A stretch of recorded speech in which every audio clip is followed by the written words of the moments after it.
আশুলিয়ায় চলন্ত বাসে ধর্ষণের মামলায় গ্রেপ্তার 6 জনকে আদালতে তোলা হয়েছে। 7 দিনের রিমান্ডের আবেদন পুলিশের।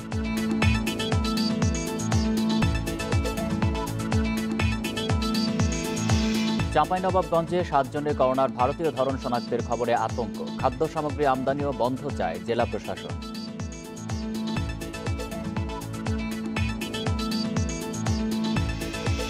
ঝড় জলোচ্ছ্বাসে উপকূলের বিভিন্ন জেলায় ফসলের ব্যাপক ক্ষতি। ভোলায় পানিবন্দী মানুষের কাছে পৌঁছেনি ত্রাণ।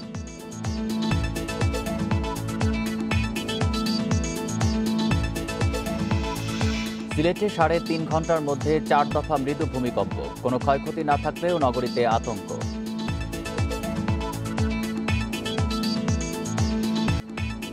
স্বাগত সমগ্র বাংলাদেশে, আপনাদের সাথে আছি আমি আলী আশরাফ। শুনছিলেন শিরোনাম, জানাবো পুরো খবর। সাভারের আশুলিয়ায় চলন্ত বাসে গণধর্ষণের মামলায় গ্রেপ্তার 6 জনকে আদালতে হাজির করা হয়েছে। প্রত্যেকে 7 দিন করে রিমান্ডে নিয়ে জিজ্ঞাসাবাদের আবেদন করেছে পুলিশ। এর আগে সকালে আশুলিয়া থানায় নারী ও শিশু নির্যাতন দমন আইনে মামলা করেন ভুক্তভোগী তরুণী। অতিরিক্ত পুলিশ সুপার আবদুল্লাহিল কাফি জানিয়েছেন, গতরাতে ভুক্তভোগী ওই তরুণী টঙ্গী যাওয়ার উদ্দেশ্যে আশুলিয়া থেকে বাসে ওঠেন। বাসটি কিছুদূর যাওয়ার পর টঙ্গী না গিয়ে আবারও আশুলিয়ার দিকে ফিরে আসে। সে সময় গরুরহাট এলাকায় অভিযুক্তরা ওই তরুণীকে ধর্ষণ করে। এ সময় ওই তরুণীর সঙ্গে থাকা তার ভাই চিৎকার করলে বাসটিকে পুলিশ ধাওয়া করে অভিযুক্তদের আটক এবং ভুক্তভোগীদের উদ্ধার করা হয়। সকালে ওই তরুণীর স্বাস্থ্য পরীক্ষার জন্য ঢাকা মেডিকেলে পাঠানো হয়েছে। অভিযুক্তরা সবাই পরিবহন শ্রমিক।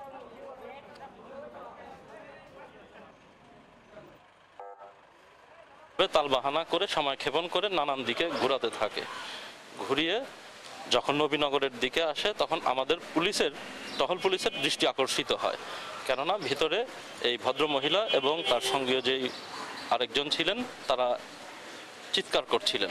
বাস থেকে ভিকটিম এবং তার সাথে যিনি থাকেন আহত অবস্থায় তাকে উদ্ধার করা হয় এবং সেই সাথে বাসে থাকা সকল আসামিদের গ্রেফতার করা হয়।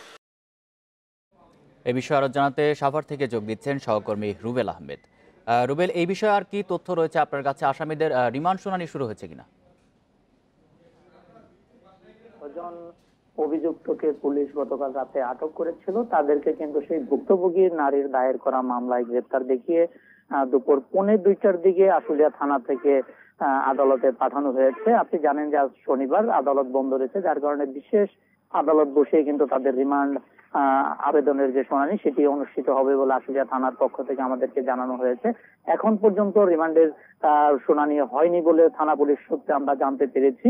যেহেতু আজকে শনিবার বন্ধের দিন, সেক্ষেত্রে যে সকল আসামিদের আজকে আদালতে ওঠানো হবে তাদেরকে সবাইকে কিন্তু আজকে বিশেষ আদালতে ওঠানো হবে, যার কারণে একজন দিন থাকতে কিন্তু একটু সময় সেবন হচ্ছে বলে থানা পুলিশের পক্ষ থেকে আমাদেরকে জানানো হয়েছে। এবং যে ভুক্তভোগী যে নারী রয়েছে তাকে কিন্তু আসলে থানা পুলিশের পক্ষ থেকে স্বাস্থ্য পরীক্ষার জন্য ঢাকা মেডিকেলের 1 স্টপ ক্রাইসিস সেন্টারে পাঠানো হয়েছে। পুলিশ আসামিদের 7 দিনের রিমান্ড আবেদন করে পাঠিয়েছেন। তারা যদি 164 164 দ্বারা যদি স্বীকারোক্তিমূলক জবানবন্দি দেয়, সেক্ষেত্রে কিন্তু আদালত থেকে তাদেরকে কিন্তু কারাগারে পাঠানোর নির্দেশনা দেওয়া হবে। অন্যথায় তাদেরকে কিন্তু আদালত তাদের 7 দিনের রিমান্ড আবেদন চাওয়া হয়েছে। আদালত যে কদিন রিমান্ড মঞ্জুর করবে, পুলিশ কিন্তু তাদেরকে রিমান্ডে নিয়ে কিন্তু জিজ্ঞাসাবাদ করবে বলে পুলিশের পক্ষ থেকে আমাদেরকে জানানো হয়েছে। এবং এই নারীর গ্রামের বাড়ি কিন্তু লালমনিরহাটে এবং তিনি নারায়ণগঞ্জের একটি পোশাক কারখানায় কাজ করেন এবং সেখানেই তিনি তার পরিবারের সাথে বসবাস করতেন। গতকালকে তিনি মানিকগঞ্জে তার বোনের বাসায় বেড়াতে এসেছিলেন। সন্ধ্যার পরে তিনি মানিকগঞ্জ থেকে নারায়ণগঞ্জে ফিরে যাবার পথে নবীনগর থেকে কিন্তু তার পূর্ব পরিচিত এক দুঃসম্পর্কের ভাইয়ের সাথে সহযোগিতা নিয়ে নারায়ণগঞ্জে যাওয়ার চেষ্টা করছিলেন। সেই সময় কিন্তু এই বাসটিতে ওঠার পরে বাসের থাকা দুর্বৃত্তরা তার যে দুঃসম্পর্কের ভাই রয়েছে তাকে মারধর করে, তাকে জিম্মি করে এই ভুক্তভোগী নারীর উপরে তারা এই নির্যাতন চালায় বলে পুলিশের পক্ষ থেকে এবং ওই নারী এবং তার সাথে থাকা ব্যক্তি কিন্তু আমাদের কাছে দাবি করেছেন। যখন এই রাতের টহল পুলিশের দৃষ্টি আকর্ষণ হয় তাদের ডাক চিৎকারে, তখন কিন্তু সাভার হাইওয়ে থানা পুলিশের সহযোগিতায় আসলে থানা পুলিশ বাসটি জব্দ করে এবং অভিযুক্ত 6 জনকে আটক করে। পরিচয় সম্পর্কে আপনার কাছে কোনো তথ্য আছে কিনা? মামলায় গ্রেপ্তার দেখিয়েছে যে 6 জনকে। দুঃখিত, প্রশ্নটি আরেকবার করবেন। আসামিদের পরিচয় সম্পর্কে কোনো তথ্য আপনার কাছে রয়েছে কিনা? হ্যাঁ, আসামিদের মধ্যে কিন্তু রয়েছে বাসের চালক, হেল্পার এবং কন্ট্রাক্টর। এছাড়া বাকি যে 3 জন রয়েছে তারাও কিন্তু পরিবহন শ্রমিক বলে পুলিশের পক্ষ থেকে আমাদেরকে জানানো হয়েছে। মূলত তারা উত্তরার যে কামারপাড়া এলাকা রয়েছে সেখানে তারা ভাড়া থেকে কিন্তু এই পরিবহন সেক্টরের সাথে তারা সম্পৃক্ত। তারা বিভিন্ন সময় বিভিন্ন বাসের বিভিন্ন চালকের সহকারী বিভিন্ন সময় বিভিন্ন পেশায় কিন্তু তারা নিয়োজিত থাকেন বলে পুলিশের পক্ষ থেকে আমাদেরকে জানানো হয়েছে এবং তারা এর আগেও এমন কোনো ঘটনা ঘটিয়েছে কিনা সেই বিষয়টি জানার জন্য কিন্তু পুলিশ তাদেরকে রিমান্ডে এনে কিন্তু ব্যাপক জিজ্ঞাসাবাদ করবে বলে পুলিশের পক্ষ থেকে আমাদেরকে জানানো হয়েছে। সাভার থেকে জানাচ্ছিলেন সহকর্মী রুবেল আহমেদ। করোনা আক্রান্ত 7 জনের শরীরে ভারতীয় ধরন শনাক্তের খবরে আতঙ্ক ছড়িয়ে পড়েছে সীমান্তবর্তী জেলা চাঁপাইনবাবগঞ্জে। তবে সর্বাত্মক লকডাউনের 5ম দিনেও মানুষের বাইরে বের হওয়ার প্রবণতা বন্ধ হয়নি। ভারতীয় ভ্যারিয়েন্ট ছড়িয়ে পড়া রোধে আরও কঠোর লকডাউন চান সুধীজনরা। এদিকে স্থলবন্দর দিয়ে পণ্য আমদানি বন্ধের পর খাদ্য সামগ্রী আমদানিও বন্ধে মন্ত্রণালয় চিঠি দিয়েছে জেলা প্রশাসন। 7 জনের করোনায় ভারতীয় ভ্যারিয়েন্ট শনাক্তের খবরে আতঙ্কিত চাঁপাইনবাবগঞ্জবাসী। তারপরও লকডাউনের মধ্যে মানুষের বাইরে বের হওয়ার প্রবণতা কমেনি। অতিরিক্ত মানুষ ও যানবাহন নিয়ন্ত্রণে হিমশিম খেতে হচ্ছে পুলিশকে। এই অবস্থায় জেলায় আরও কঠোর লকডাউন চান সচেতন মানুষ। তারা বলছেন ভারতীয় ভ্যারিয়েন্টের ছড়িয়ে পড়া রোধে আরও কঠোর অবস্থান নিতে হবে প্রশাসনকে। সীমান্তে অবৈধ চলাচল এমনকি সোনামসজিদ স্থলবন্দর দিয়ে পণ্য পরিবহনও বন্ধের পরামর্শ তাদের। সীমান্ত এলাকাগুলোতে এখনও মানুষের অবাধ যাতায়াত আছেই, হ্যাঁ, সেই জায়গাটাকে অ্যাড্রেস করতে হবে। গ্রাম অঞ্চলটাতে বিশেষ করে অনেকেই এটা মানছেন না, মাস্ক ব্যবহার করছেন না, ঠিকমতো হাত ধৌত করছেন না। জেলা প্রশাসন বলছে স্থলবন্দর দিয়ে পাথর আমদানি বন্ধ রয়েছে। প্রয়োজনীয় খাদ্য সামগ্রী আমদানি বন্ধে মন্ত্রণালয়ে চিঠি দেওয়া হয়েছে। বর্ডারে অলরেডি ট্রাক ঢোকা, পাথরের ট্রাক ঢোকা অলরেডি অফ আছে। আমি মিনিস্ট্রিতে লিখেছি যে যদি সম্ভব হয় এটা আমাদের বর্ডারকে বন্ধ করে দেওয়া হোক। এদিকে সংক্রমণ রোধে গোপালগঞ্জের তেলিভিটা গ্রামে চলছে লকডাউন। এলাকায় কেবল ওষুধের দোকান খোলা রয়েছে সকাল 10টা থেকে বিকেল 5টা পর্যন্ত। বাড়ির বাইরে খুব একটা বের হচ্ছে না লোকজন। চলাচলতি সমস্যা হচ্ছে, বাজারঘাটে ঠিকমতো সবকিছু পাচ্ছি না। কিন্তু লকডাউন দেওয়াতে আমরা এই রোগ থেকে আশাবাদী মুক্ত পাবো। যথাযথভাবে পালন করা হয় তাহলে সংক্রমণ ওই এলাকা থেকে অন্য কোথাও ছড়াবে না এবং অন্য এলাকা থেকে ওইখানে কেউ এখানে এসে আক্রান্ত হওয়ার সম্ভাবনা থাকবে না। করোনার সংক্রমণ বেড়ে যাওয়ায় গত 25 মে চাঁপাইনবাবগঞ্জে এবং 27 মে গোপালগঞ্জে লকডাউন শুরু হয়। সোহেলি জাহান, ইন্ডিপেন্ডেন্ট নিউজ ডেস্ক। গোপালগঞ্জের তেলিভিটা গ্রামে চলছে লকডাউন। সেখানকার পরিস্থিতি জানাতে সেখান থেকে যুক্ত আছেন সহকর্মী প্রসূন কুমার মণ্ডল। প্রসূন, তেলিভিটা গ্রামে তো বৃহস্পতিবার থেকে লকডাউন দেওয়া হচ্ছে, এখন সেখানকার কি পরিস্থিতি? নতুন করে কোনো সংক্রমণ ধরা পড়েছে কিনা? তেলিভিটা গ্রামে গত বৃহস্পতিবার থেকে লকডাউন শুরু হয়েছে। 7 দিনের জন্য প্রশাসন লকডাউন দিয়েছেন। তো লকডাউন সেই বৃহস্পতিবার থেকেই চলছে। জনগণ লকডাউন মেনে চলছে। লকডাউন কার্যকর করতে জেলা প্রশাসনের পক্ষ থেকে পুলিশ মোতায়েন করেছে, গ্রাম পুলিশ মোতায়েন করা হয়েছে। এলাকার হাট বাজার এবং রাস্তাঘাটে যান চলাচল বন্ধ এবং হাট বাজার বন্ধ রয়েছে। মানুষ নিত্য প্রয়োজনীয় কিনতে সীমিত সময়ের জন্য বাজারে যাচ্ছে এবং ওষুধের দোকানগুলি খোলা রয়েছে। তবে নতুন করে সংক্রমণ, গতকাল একজন সংক্রমণ ধরা পড়েছে। এই পর্যন্ত ওই গ্রামে 183 জনের নমুনা পরীক্ষা করা হয়েছে। 209 জনের নমুনা সংগ্রহ করা হয়েছে। 26 জনের রিপোর্ট এখনই পাওয়া যায়নি। তো জেলা প্রশাসন এবং স্বাস্থ্য বিভাগ জানিয়েছে লকডাউন কার্যকর করতে পারলেই ওই এলাকার সংক্রমণ রোধ করা সম্ভব হবে। ইতিমধ্যে এই সংক্রমণ হওয়া 11 জনের নমুনা সংগ্রহ করে ঢাকার আইডিসিআরে পাঠানো হয়েছে যে এখানে ভারতীয় ভেরিয়েন্টের কোনো লক্ষণ থাকে কিনা বা সংক্রমণ ধরা পড়লে সেই অনুযায়ী স্বাস্থ্য বিভাগ এবং জেলা প্রশাসন ব্যবস্থা নিয়ে বলে আমাকে জানিয়েছেন। গোপালগঞ্জ থেকে জানাচ্ছিলেন সহকর্মী প্রসূন কুমার মণ্ডল।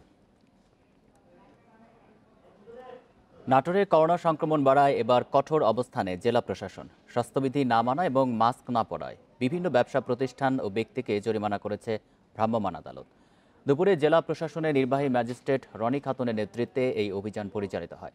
সে সময় স্বাস্থ্যবিধি না মানায় বিভিন্ন দোকানে জরিমানা করেন তিনি। পরে মাস্ক না পরায় জরিমানা করা হয় 2 পথচারীকে।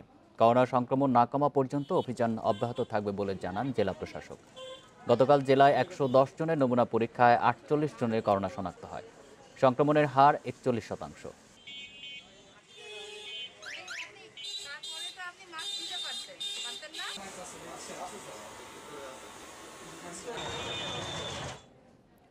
মোংলায় করোনা সংক্রমণ অস্বাভাবিকভাবে বৃদ্ধি পাওয়ায় ৩০ মে থেকে ৮ দিন কঠোর বিধিনিষেধ আরোপ করেছে স্থানীয় প্রশাসন। বর্তমানে এই উপজেলায় করোনা শনাক্তের হার ৫০%। গেল ৯ মে থেকে আজ পর্যন্ত ১৫০ জনের নমুনা পরীক্ষা করা হয়েছে। এর মধ্যে শনাক্ত হয়েছে ৮৬ জনের, মারা গেছেন একজন। এই অবস্থায় সার্বিক পরিস্থিতি বিবেচনায় কঠোর বিধিনিষেধের সিদ্ধান্ত নিয়েছে প্রশাসন। এ সময় উপজেলায় প্রবেশ বা বের হওয়ার নিষেধাজ্ঞার পাশাপাশি জরুরি প্রয়োজন ছাড়া সব ধরনের চলাচলে বিধিনিষেধ আরোপ করা হয়েছে।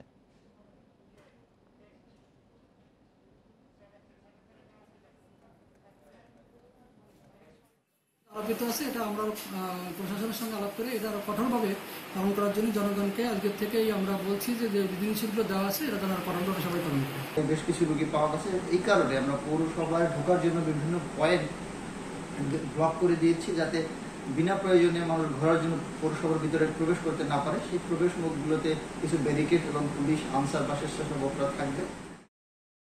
দেশে করোনায় আরও ৩৮ জনের মৃত্যু হয়েছে, এর মধ্যে পুরুষ ২৮ এবং নারী ১০ জন। এ নিয়ে মোট প্রাণহানি হল ১২,৫৪৯ জনের। ৫০২টি ল্যাবে ২৪ ঘন্টায় ১৩,১৮৪ নমুনা পরীক্ষায় করোনা শনাক্ত হয়েছে ১,০৪৩ জনের। পরীক্ষা বিবেচনায় শনাক্তের হার ৭.৯১%। শনিবার স্বাস্থ্য অধিদপ্তরের বিজ্ঞপ্তিতে জানানো হয়, দেশে মোট করোনা আক্রান্তের সংখ্যা দাঁড়াল ৭,৯৭,৩৮৬ জনে। সুস্থ হয়েছেন আরও ১,১৮৭ জন। এ নিয়ে মোট সুস্থ ৭,৩৭,৪০৮ জন।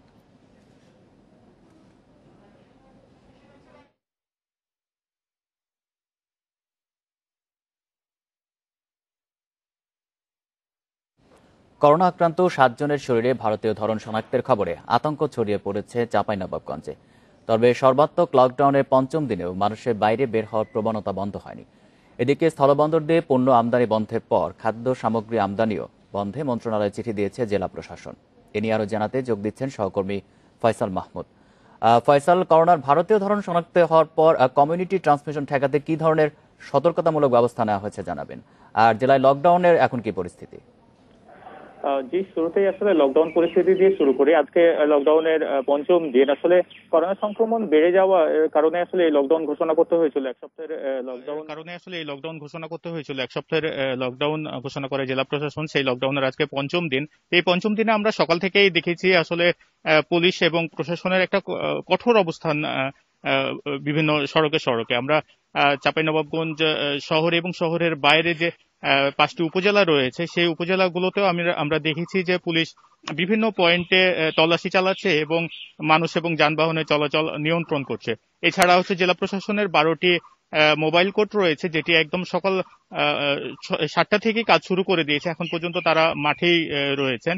একরকম আসলে কঠোর অবস্থানের কথাই আমরা দেখতে পাচ্ছি আসলে প্রশাসনের। কিন্তু বিষয়টা হলো যে আসলে মানে মানুষের আসলে গত 4 দিন যে প্রথম দিন এবং তৃতীয় এবং চতুর্থ দিন যে স্বতঃস্ফূর্তভাবে আসলে বাড়িতেই ছিল বা বাড়ির বাইরে বের হয়নি, আজকে সেই তুলনায় আমরা মানুষের সংখ্যা এবং যানবাহনের সংখ্যা একটু বেশি দেখেছি শহর এবং শহরের বাইরের এলাকাগুলোতে।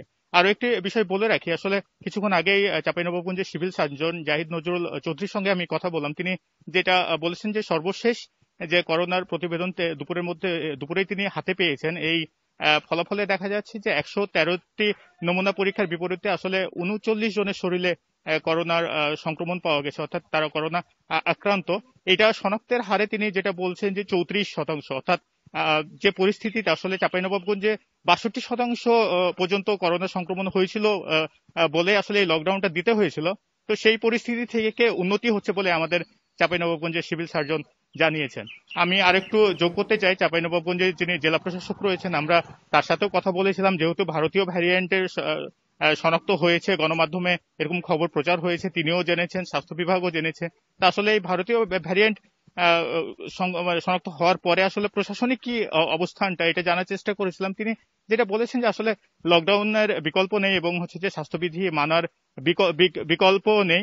তিনি আমাদেরকে যেটা বলেছেন যে চাঁপাইনবাবগঞ্জে যে সোনা মসজিদ স্থলবন্দর রয়েছেন, সেই স্থলবন্দর দিয়ে এরই মধ্যে পাথর আমদানি বন্ধ করে দেওয়া হয়েছে। তিনি তার ক্ষমতা বলে আসলে এটা বন্ধ করে দিয়েছেন।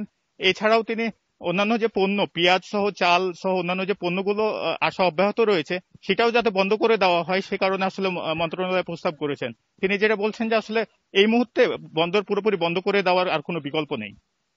চাঁপাইনবাবগঞ্জ থেকে জানাচ্ছেন সহকর্মী ফয়সাল মাহমুদ। প্রতি বছরই নানা প্রাকৃতিক দুর্যোগে ক্ষতিগ্রস্ত হয় দেশের উপকূলীয় এলাকা। তলিয়ে যায় হেক্টরের পর হেক্টর জমির ফসল। টেকসই বেড়িবাঁধ না থাকায় বারবার দুর্ভোগে পড়ছেন বলে দাবি ক্ষতিগ্রস্ত মানুষেরা। সমস্যা সমাধানে শুধু আশ্বাস নয়, বাস্তবায়নের তাগিদ তাদের। পানিবন্দী লক্ষ লক্ষ মানুষ ঝড়ের ক্ষতচিহ্ন নিয়েই পার করছেন দিন। কোথাও বাঁধ ধসে, আবার কোথাও জোয়ারের পানিতে ডুবেছে স্বপ্নের ফসল। লক্ষ্মীপুর সদর, রায়পুর, রামগতি ও কমলনগর উপজেলার অস্বাভাবিক জোয়ারের পানিতে তলিয়ে গেছে প্রায় 10,000 হেক্টর জমির আউশ ধান আর 100 হেক্টর জমির রবি শস্য। বাদাম নষ্ট হয়েছে, এমন মরিচ নষ্ট হয়েছে, এমন রোয়া লাগাইছে, ধান লাগাইছে, ধান নষ্ট হয়েছে। এখন জোয়ারের পানি বেরিয়ে ছুটে গেছে। আমাদের এই বাঁধ যদি পুনর্নির্মাণ না হয়, সামনের দিকে আরও এই স্বাভাবিক জোয়ার উঠে আমাদের এলাকা তলিয়ে যাবে। স্থানীয় চেয়ারম্যানদেরকে নির্দেশনা দেওয়া হয়েছে অতি দ্রুত সময়ে যেন এই ভাঙা অংশগুলো সংস্কার করা হয়। আমরা আশা করছি যে দ্রুত সময়ের মধ্যেই জনগণের যে দুর্ভোগ সেটা আমরা লাঘব করতে সক্ষম হব। একই অবস্থা নোয়াখালীর হাতিয়া ও সুবর্ণচরের বিভিন্ন উপজেলার। ঘূর্ণিঝড়ের প্রভাবে সাগরের লোনা পানি উঠে তলিয়ে গেছে 187 হেক্টর জমির ধান, 126 হেক্টর জমির গ্রীষ্মকালীন সবজি আর 12 হেক্টর জমির আখ। মেঘনা ও বঙ্গোপসাগর উপকূলের এসব এলাকায় বেড়িবাঁধ না থাকায় প্রতি বছরই দুর্ভোগ পোহাতে হয় চাষিদের। এখন যেই পানি প্রবেশ করেছে এটা একেবারে লবণাক্ত পানি, একেবারে বিষাক্ত পানি, যে পানিতে কৃষকদের কোনোদিন আর চাষ করা সম্ভব হবে না। এখন এটা বেরির দরকার, নইলে আমাদের এগুলো মানুষ, এই যে জোয়ার উঠতেছে, জোয়ারের সাথে সাথে মানুষ খুব কষ্ট করতেছে। ঘূর্ণিঝড়ের প্রভাবে পিরোজপুরের মঠবাড়িয়া, ভান্ডারিয়া, কাউখালী, নাজিরপুর ও সদর উপজেলার নিচু এলাকা জোয়ারের পানিতে ডুবে গেছে। তলিয়ে গেছে ধান, রবি শস্য আর পানের বরজ। ভোলায় মেঘনার পানিতে প্লাবিত হয়েছে অন্তত 40টি গ্রাম, নষ্ট হয়েছে অনেক ফসল। এছাড়া টেকসই বেড়িবাঁধ না থাকায় প্রতি বছরই কষ্টের ফসল নষ্ট হয় পটুয়াখালী, ঝালকাঠির উপকূলীয় এলাকায়। Shamima Rahman, independent news desk. ঘূর্ণিঝড় ইয়াসের প্রভাবে ভোলায় প্লাবিত চরাঞ্চলের অন্তত 50,000 মানুষ এখনও পানিবন্দী। পানি পুরোপুরি সরে না যাওয়ায় জলাবদ্ধতা দেখা দিয়েছে অনেক জায়গায়। ইয়াসের প্রভাবে অস্বাভাবিক জোয়ারের পানি এবং দমকা হাওয়ায় ক্ষতিগ্রস্ত হওয়ার 4 দিন পরও ত্রাণ সামগ্রী পৌঁছায়নি চরাঞ্চলে। সদর উপজেলার চটকিমারা, রাজাপুর ও মাছের চর সহ বিভিন্ন উপজেলার চরাঞ্চলের দুর্ভোগে পড়া মানুষদের স্থানীয় প্রশাসন কিংবা জনপ্রতিনিধিরা কোনো খোঁজখবর নেয়নি বলে অভিযোগ করেছেন ভুক্তভোগীরা। জেলা প্রশাসনের হিসাব অনুযায়ী ভোলায় 1,60,000 মানুষ ক্ষতিগ্রস্ত হয়েছে। ক্ষতিগ্রস্তদের জন্য এখন পর্যন্ত বরাদ্দ দেওয়া হয়েছে মাত্র 17 লাখ টাকা। চরফ্যাশন উপজেলার জন্য 20 মেট্রিক টন চাল বরাদ্দ দেওয়া হলেও অন্য উপজেলার জন্য এখন পর্যন্ত কোনো চাল বরাদ্দ দেওয়া হয়নি।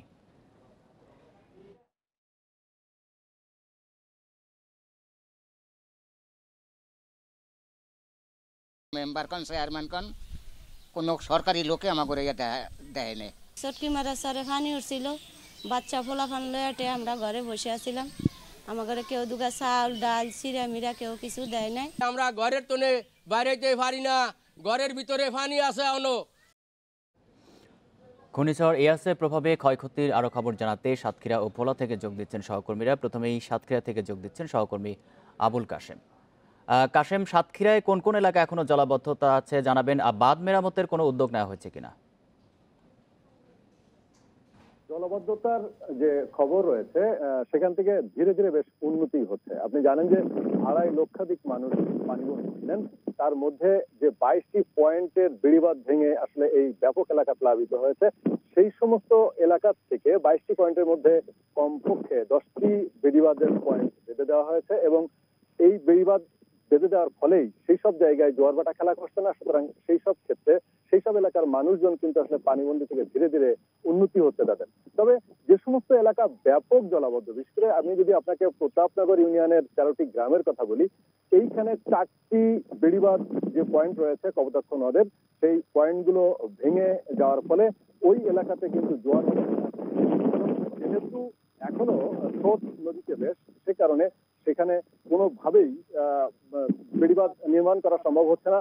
বিশেষ করে সুভদ্রা কাটি স্থানীয়দের উদ্যোগে এবং পানি উন্নয়ন বোর্ডের জিও ব্যাগ এবং সিনথেটিক ব্যাগের সহায়তায় স্থানীয়রা কিন্তু গতকালকে সেই জায়গা বেঁধে দিয়েছিলেন, কিন্তু পরবর্তীতে জোয়ারের তোড়ে সেই জায়গা আবারও ভেঙে গেছে। সুতরাং এই যে 1.5 লক্ষাধিক মানুষ পানিবন্দী রয়েছেন, তারা কিন্তু অবর্ণনীয় দুর্ভোগের মধ্যে রয়েছেন। তাদের রান্নাবান্নার কোনো জায়গা নেই।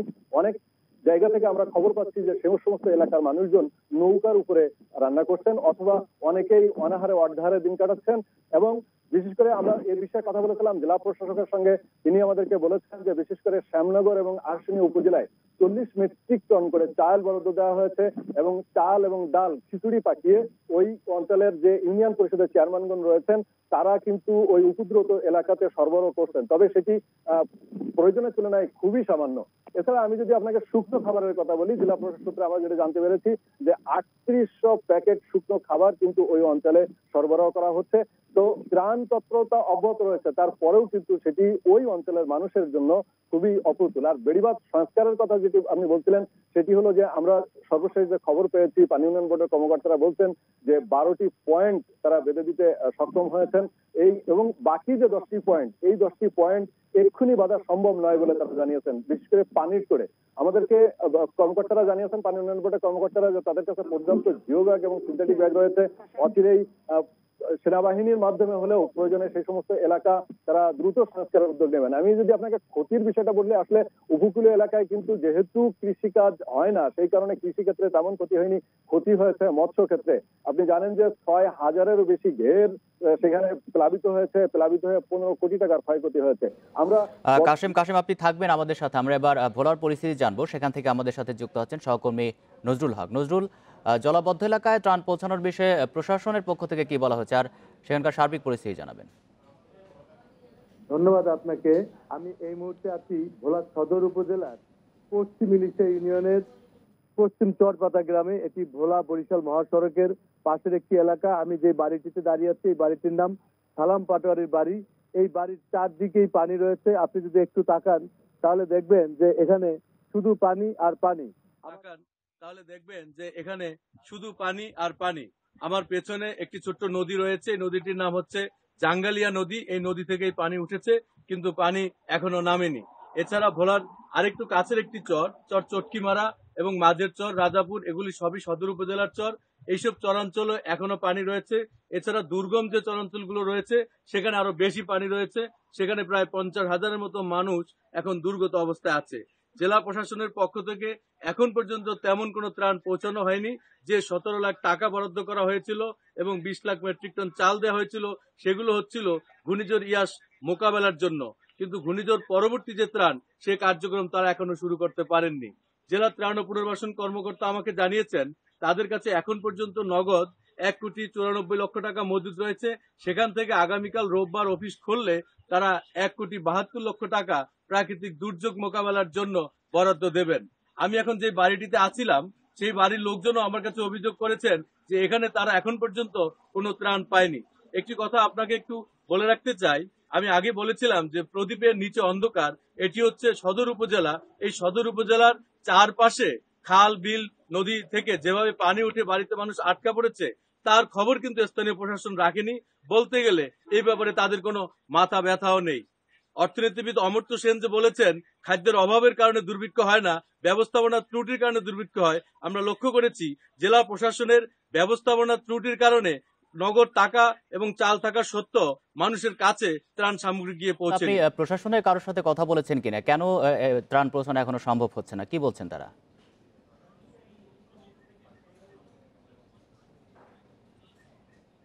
আমি জেলা ত্রাণ ও পুনর্বাসন কর্মকর্তা মোতার হোসেনের সঙ্গে কথা বলেছি।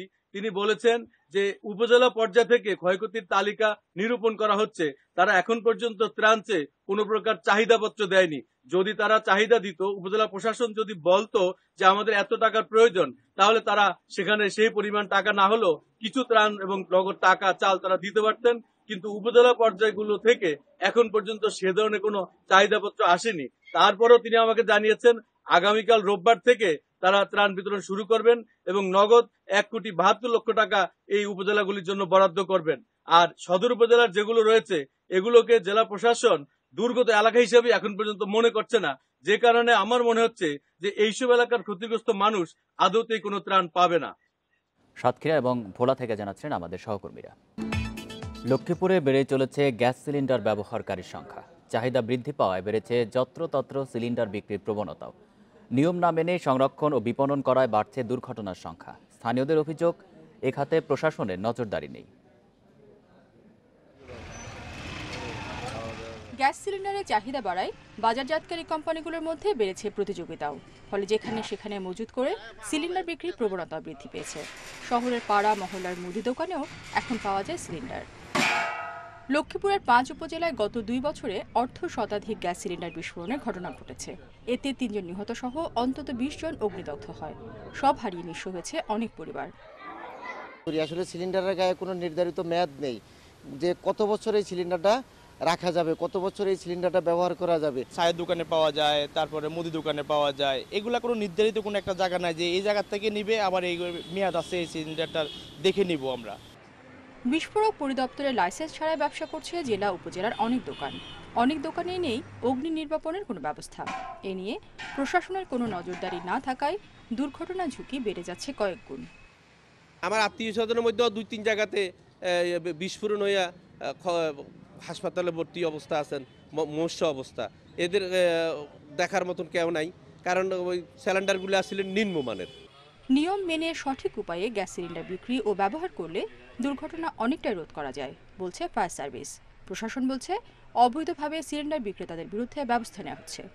আমাদের পরামর্শ হচ্ছে যে যথাযথ কর্তৃপক্ষের অনুমতি নিয়ে এবং প্রয়োজনীয় ফায়ার প্রোটেকশন নিয়ে অগ্নিকাণ্ডের গ্যাস সিলিন্ডারের ব্যবসা করার জন্য। যে কেউ যদি অননুমোদিতভাবে কোনো গ্যাস সিলিন্ডারের ব্যবসা করে বা কেউ মেয়াদ উত্তীর্ণ গ্যাসের সিলিন্ডার দোকানে মজুত করে রাখে, আমাদের অভিযান অব্যাহত আছে। জেলা বণিক সমিতির তথ্য মতে গত 2 বছরে গ্যাস সিলিন্ডার বিস্ফোরণে প্রাণহানি ছাড়াও ক্ষতি হয়েছে 50 কোটি টাকারও বেশি। Independent news desk. 3.5 ঘন্টার ব্যবধানে সিলেটে 4 বার মৃদু ভূমিকম্প অনুভূত হয়েছে। এতে কোনো ক্ষয়ক্ষতি না হলেও নগরবাসীর মধ্যে আতঙ্ক ছড়িয়ে পড়েছে। সকাল 10:32, 10:50, 11:30 এবং বেলা 2টায় সিলেট অঞ্চলে ভূকম্পন অনুভূত হয়। বিষয়টি নিশ্চিত করেছেন আঞ্চলিক আবহাওয়া অফিস। রিক্টার স্কেলে যার মাত্রা ছিল 4.1। আবহাওয়াবিদ সাইদ আহমদ জানিয়েছেন, ভূমিকম্পের উৎপত্তিস্থল ছিল সিলেট অঞ্চলের বাংলাদেশ ভারত সীমান্তের জৈন্তাপুর এলাকায়। স্বল্প সময়ের ব্যবধানে 4 বার ভূমিকম্প হওয়ায় আতঙ্কিত নগরবাসী। অনেকে উঁচু ভবন থেকে রাস্তায় নেমে আসেন, তবে ভূমিকম্পে কোথাও কোনো ক্ষয়ক্ষতির খবর পাওয়া যায়নি। এ নিয়ে আরও জানাতে সিলেট থেকে যোগ দিচ্ছেন সহকর্মী মঞ্জুর আহমেদ। মঞ্জুর, এখন পর্যন্ত নগরীতে কোনো ক্ষয়ক্ষতির খবর পাওয়া গেছে কিনা? আবহাওয়া অফিস এই ভূমিকম্পের বিষয়ে কি বলছে? আর যেখানে উৎপত্তিস্থল সেই জৈন্তাপুরে কোনো ক্ষয়ক্ষতির খবর কি পেয়েছেন? আসলে আপনি জানেন যে সিলেটে আজকে 4 বার ভূমিকম্প অনুভূত হয়েছে। তো সেটা সকাল 10:32 শুরু হয়েছিল এবং 1 ঘন্টার মধ্যে কিন্তু 3 বার অনুভূত হয়েছিল এবং তার ঠিক 1.5 ঘন্টা পর অর্থাৎ দুপুর 2টার দিকে আবার ভূমিকম্প অনুভূত হয়েছে। আবহাওয়া অফিস যেটা বলছে যে রিক্টার স্কেলে এই ভূমিকম্পের মাত্রা ছিল 4.1। কিন্তু ভূমিকম্পের উৎপত্তিস্থল সিলেট থেকে একেবারে কাছাকাছি, সিলেটের ভারত সীমান্ত উপজেলা জৈন্তাপুর উপজেলা লালাখাল সীমান্ত। এখানে আসলে মূলত ডাউকি ফল্ট যেটা রয়েছে, সক্রিয় একটা ফল্ট রয়েছে ভূমিকম্পের বাংলাদেশ ভারত সীমান্তে। এই ফল্টের ঠিক পূর্বা অঞ্চলে এই সীমান্তবর্তী জৈন্তাপুর উপজেলা অবস্থিত। আসলে এখন পর্যন্ত আমরা সিলেট অঞ্চলে কোথাও কোনো ধরনের ক্ষয়ক্ষতির খবর পাইনি আজকের ভূমিকম্পে। কিন্তু এবছর এই প্রথম, এর আগে কিন্তু বারবার ভূমিকম্প হয়েছে, 1বার 2বার করে, কিন্তু আজকে একসাথে 4 বার ভূমিকম্প অনুভূত হয়েছে। সেটা কিন্তু গত বছরের 21 জুন 2বার ভূমিকম্প অনুভূত হয়েছিল। এরপরে 1 বছর পর কিন্তু আজকে একসাথে 4 বার ভূমিকম্প অনুভূত হয়েছে। সেক্ষেত্রে সিলেটের মানুষের মধ্যে একটা উদ্বেগ উৎকণ্ঠা বাড়ছে, যেহেতু সিলেট অঞ্চলটা ভূমিকম্পের জন্য ডেঞ্জার জোনে অবস্থিত। কারণ সিলেটের ঠিক পাশাপাশি ভারত সীমান্তবর্তী যে ডাউকি ফল্ট রয়েছে সেটা সিলেটের একমাত্র একেবারেই কাছাকাছি। এই অঞ্চলে যদি কখনো বড় ধরনের ভূমিকম্প হয়, সবচেয়ে বেশি ক্ষতিগ্রস্ত হবে এই সিলেট জেলা। সেক্ষেত্রে এখানের ভূমিকম্প নিয়ে যারা কাজ করেন তারা যেটা বলছেন যে সিলেটের প্রায় 54,000 ভবন রয়েছে। এই ভবনগুলোর মধ্যে 24,000 ভবন কিন্তু ঝুঁকিপূর্ণ ভবন। এখানে যদি 6 থেকে 7 মাত্রার ভূমিকম্প হয়, সেক্ষেত্রে এই অঞ্চলে প্রায় 50% ভবন ধসে পড়বে, এমনটা সাধারণ বিজ্ঞান ও প্রযুক্তি বিশ্ববিদ্যালয়ের যে পুরো প্রকৌশল বিভাগ রয়েছে তাদের একটা গবেষণা, সেটা তারা আমাদেরকে জানিয়েছে। আজকে আবহাওয়া অফিস যেটা বলছে যে তারা কিন্তু একবারই আজকে ভূমিকম্পের রেকর্ড করেছে, কিন্তু আফটার শক বলে একটি বিষয় রয়েছে, সে কারণে কিন্তু আরো 3বার অনুভূত হয়েছে। ভূমিকম্প নিয়ে যারা কাজ করছেন তারা যেটা বলেছেন যে ভূমিকম্প আসলে বারবার ছোট ছোট ভূমিকম্প কিন্তু একটা বড় ভূমিকম্পের আভাস দেয়। সেক্ষেত্রে এখানকার মানুষ বেশ উদ্বিগ্ন আছেন। আজকে যখন বেশ কয়েকবার কেঁপে উঠেছিল ভূমিকম্পে, তখন কিন্তু মানুষ রাস্তায় বেরিয়ে এসেছিলেন। আমরা দেখেছি যে বিভিন্ন জায়গায় বাসাবাড়ি ছেড়ে মানুষ রাস্তায় বেরিয়ে এসেছিলেন। সিলেটের জন্য কিন্তু এর আগে সিলেট থেকে জানাচ্ছিলেন সহকর্মী মঞ্জুর আহমদ। পদ্মা সেতু 4টি পিলারের পাশ থেকে সরকারি প্রকল্পের নামে অবৈধভাবে বালু উত্তোলন করছে প্রভাবশালী একটি চক্র। এর ফলে পদ্মা সেতুর মতো জাতীয় গুরুত্বপূর্ণ একটি স্থাপনা ঝুঁকির মুখে পড়তে পারে আশঙ্কা বিশেষজ্ঞদের। সেই সাথে বালু উত্তোলনের কারণে বর্ষার আগেই ভাঙন শুরু হয়েছে শরীয়তপুর ও মাদারীপুরের কিছু এলাকায়। শরীয়তপুরে পদ্মা সেতুর ৩৫ থেকে ৩৮ নম্বর পিলারের পাশ থেকে অবৈধভাবে চলছে বালু উত্তোলন। মোট 4টি ড্রেজারে নদী থেকে চলছে বালু তোলা। অভিযোগ আছে এই বালু বিক্রি করছে স্থানীয় প্রভাবশালীরা।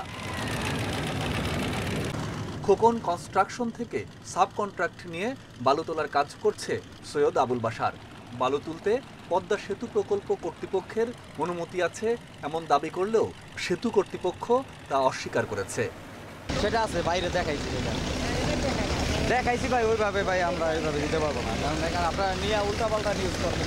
পিডব্লিউডি কে শুধু পাইপ লাইন, আমি বলেছি আমরা পিডব্লিউডি কে শুধু পাইপ লাইন এবং সাকশন করার অনুমতি দিচ্ছি, আর বালির বিষয়ে কোনো অনুমতি আমরা দেইনি। অপরিকল্পিতভাবে বালু উত্তোলনের ফলে আশপাশের এলাকায় নদী ভাঙনের পাশাপাশি ঝুঁকিতে পড়েছে পদ্মা সেতু। ডেজার্টটা মাটি কাটলে মনে করেন নিচে মাটি ইয়ে হয়ে যায়, গাঁথা হয়ে যায়, হ্যাঁ সেকাল অনেকখানি নিয়ে দয় মাটি কালে কাটাল টাইমে চাপ খাইয়া গোল খাইয়া অনেক জমি জায়গা জমি ভাঙতাছে। যেকোনো স্ট্রাকচার আশেপাশে ড্রেজিং করতে হলে স্টাডি লাগবে, একটু সমীক্ষা লাগবে, হয়তো প্রয়োজন হয় আমার নির্দিষ্ট সমস্যা কিংবা ওই জায়গায় জ্বর পড়ে গেছে, এই জন্য প্রয়োজন হতে পারে, সেক্ষেত্রে এক্সপার্টের ভিউ লাগবে। এক্সপার্ট ভিউ ছাড়া এলো তাড়াতাড়ি স্ট্রাকচার করতে দিতে পারে। অনুমতি ছাড়া বালু উত্তোলন করা হলে দ্রুত ব্যবস্থা নেওয়া হবে জানালেন জেলা প্রশাসক। নদীর গতিপথ রক্ষা করার জন্য অথবা ডুবোচর কাটার জন্য সে বালুটা তো আমরা উত্তোলন করি, কোনো একটা অথরিটি উত্তোলন করে, সেটা তো নিলামে বিক্রয় হয়। সেটি যদি আবার কোনো সরকারের কাছে কাজ পেয়েছে কোনো কন্ট্রাক্টর, তিনি যদি ওইটা নিলামে ক্রয় করে সরকারের প্রকল্পে লাগান, এটা লাগাতে পারেন, কিন্তু সেটা তো একটা প্রসেসের ভিতর দিয়ে হতে হবে। পদ্মা সেতুর অবকাঠামো রক্ষায় অবৈধ বালু উত্তোলন বন্ধের দাবি স্থানীয়দের। Independent news desk. হঠাৎ করেই রাজবাড়ীর দৌলতদিয়া ফেরিঘাটে যানবাহনের চাপ বেড়েছে। এই রুটে সবগুলো ফেরি চলাচল করলেও সৃষ্টি হয়েছে দীর্ঘ যানজট। এতে দুর্ভোগে পড়েছেন যাত্রীরা। ফেরিঘাটের সবশেষ অবস্থা জানাতে এবার যুক্ত হয়েছেন সহকর্মী শামীম রেজা। শামীম, হঠাৎ করে ঘাটে যানবাহনের চাপ বাড়ার কারণ কি? কর্তৃপক্ষ কি বলছে এই বিষয়ে? দেখুন, হঠাৎ করেই কিন্তু এই দৌলতদিয়া ঘাট এলাকায় যানবাহনের একটা জট সৃষ্টি হয়েছে। আমরা সকালবেলায় যখন খবর নিয়েছি তখন কিন্তু এই দৌলতদিয়া ঘাট এলাকায় যানবাহনের তেমন একটা চাপ ছিল না। বেলা 12টার পর থেকে কিন্তু এই রুটে যানবাহনের চাপটা কিন্তু হঠাৎ করে বৃদ্ধি পায়। এই মুহূর্তে কিন্তু ফেরিঘাটের 0 পয়েন্ট থেকে ঢাকা খুলনা মহাসড়কের 6 কিলোমিটার এলাকা জুড়ে যাত্রীবাহী পরিবহন এবং পণ্যবাহী ট্রাকের সিরিয়াল রয়েছে পারের অপেক্ষায়। আর এই দীর্ঘ সময় পারের অপেক্ষায় থেকে চালক এবং যাত্রীরা কিন্তু সীমাহীন দুর্ভোগ হচ্ছে, কেননা একেতে গরম, তার উপরে এই দীর্ঘ সময় বসে থাকতে হচ্ছে বাসের মধ্যে। আমি বেশ কিছু চালকের সঙ্গে কথা বলেছি, তারা যেটা বলছেন যে এই দৌলতদিয়া ঘাট এলাকায় দীর্ঘ সময় বসে থেকে তাদেরকে বেশ দুর্ভোগের শিকার হতে হচ্ছে। আর বিআইডব্লিউটিসি কর্তৃপক্ষ বলছে যে নদীর পানি বৃদ্ধি পাচ্ছে, যে কারণে কিন্তু দৌলতদিয়ায় মোট 6টি ঘাট রয়েছে। 6টি ঘাটের মধ্যে 3টা ঘাট সচল ছিল। 3টা ঘাট সচলের মধ্যে 5 নম্বর ফেরিঘাটের পল্টনটা পানিতে কিছু অংশ ডুবে যায়, সে কারণে সেটার মেরামত চলছে। এছাড়াও অতিরিক্ত যানবাহনের চাপ, অর্থাৎ লকডাউন শিথিল করার পরে কিন্তু দেশের দক্ষিণ পশ্চিম অঞ্চল থেকে বিভিন্ন যানবাহন কিন্তু রাজধানী ঢাকামুখী হচ্ছে, যে কারণেই এই যানজটের সৃষ্টি হচ্ছে। এছাড়া এই রুটে ছোট বড় মিলে মোট 15টি ফেরি দিয়ে কিন্তু এই যানবাহনগুলো পারাপারের জন্য বিআইডব্লিউটিসি কর্তৃপক্ষ কিন্তু চেষ্টা করছে। সবকিছু মিলিয়ে বলা যায় যে সময় যত গড়াচ্ছে যানবাহনের চাপটাও কিন্তু এই দৌলতদিয়া ঘাট এলাকায় বৃদ্ধি পাচ্ছে। রাজবাড়ীর দৌলতদিয়া ঘাট থেকে জানাচ্ছেন সহকর্মী শামীম রেজা। নওগাঁ শহরে একটি চাইনিজ রেস্টুরেন্টে নৈশপ্রহরী আতাউর রহমানের মরদেহ উদ্ধার করা হয়েছে। দুপুরে রাজশাহী সিআইডি ফরেনসিক বিভাগের একটি দল এসে ঘটনাস্থল পরিদর্শন শেষে মরদেহটি উদ্ধার করে। এই ঘটনার পর থেকে পলাতক রয়েছে হোটেলের সহকারী বাবুর্চি মোহাম্মদ বাদল। পুলিশ জানায় অন্যদিনের মতো নৈশপ্রহরী আতাউর রহমান ও সহকারী বাবুর্চি বাদল রেস্টুরেন্টে ঘুমিয়েছিলেন।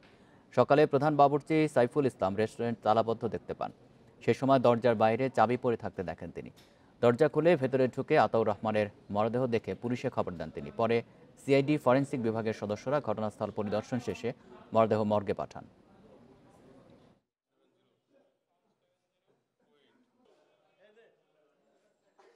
ঝিনাইদহের শৈলকুপায় গৃহবধূ সাথী আক্তারকে শ্বাসরোধে হত্যার অভিযোগ উঠেছে তার স্বামীর বিরুদ্ধে।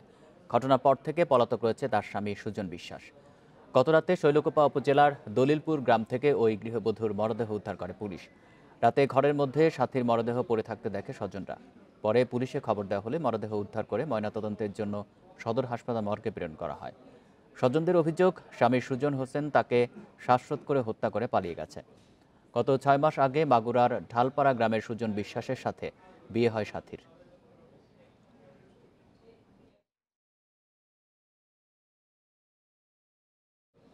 সমগ্র বাংলাদেশ শেষ করব, তার আগে শিরোনামগুলো জানিয়ে দেব আরও একবার। আশুলিয়ায় চলন্ত বাসে ধর্ষণের মামলায় গ্রেপ্তার 6 জনকে আদালতে তোলা হয়েছে। 7 দিনের রিমান্ডের আবেদন পুলিশের।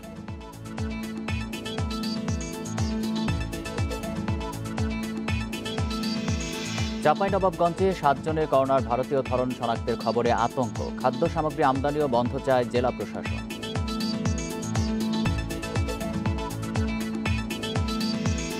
ঝড় জলোচ্ছ্বাসে উপকূলের বিভিন্ন জেলায় ফসলের ব্যাপক ক্ষতি। ভোলায় পানিবন্দী মানুষের কাছে পৌঁছেনি ত্রাণ।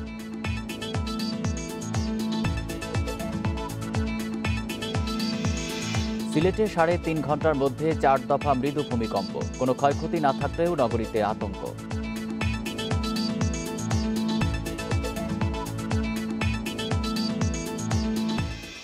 এই ছিল সমগ্র বাংলাদেশে ইন্ডিপেন্ডেন্ট টেলিভিশনের সব খবরের। আরো বিস্তারিত জানতে চোখ রাখুন ফেসবুক, ইউটিউব এবং টুইটারে। ধন্যবাদ সবাইকে।